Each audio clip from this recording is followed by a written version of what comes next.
बारामतीची जनता गेली 6 दशकं पवार कुटुंबियाच्या मागे आहेत.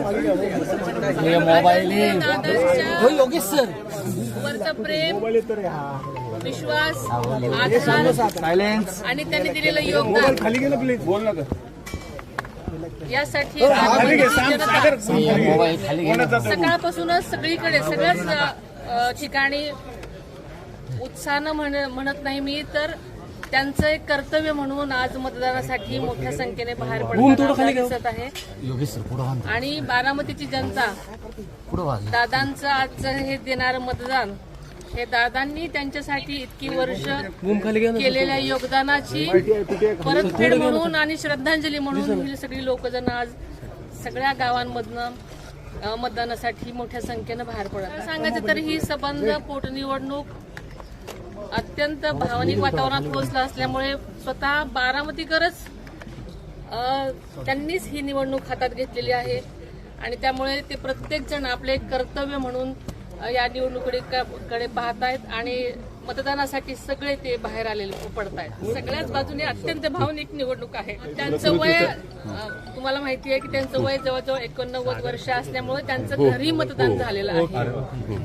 त्यांचे आज आशीर्वाद घेऊन मी आत्ताच इथे आलेले आहे आणि दादांशिवाय कुठल्याही गोष्टी आपल्याला करण्याची सवय नाही, पण आज आपल्याला हे मानून चाललं पाहिजे की दादा आपल्यात नाहीत आणि सगळ्याच बारामतीकरांनी लक्षात घेतलेलं आहे आणि ती मतदानासाठी बाहेर पडते. बारामती की जनता पिछले 60 सालों से हम पवार कुटुंबीय के साथ रही है, सपोर्ट किया है और ये जो इलेक्शन है वो दादा की बिना हो रहा है.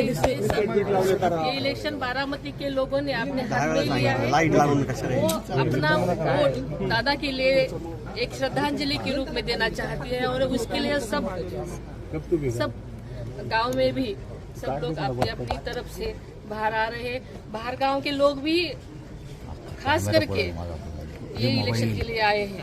वैसे तो बारामती के लोगों ने हाथ में ये इलेक्शन लिया है मैंने बोला है, लेकिन बारामती के लोगों को पता है कि दादा ने इतने साल उनके लिए जो किया है उनको वापस देने का एक ही आज का उनका दिन है और इसके लिए अपना वोट, ये कीमती वोट उनके लिए वो डालना चाहते हैं और इसके लिए बाहर आए हैं.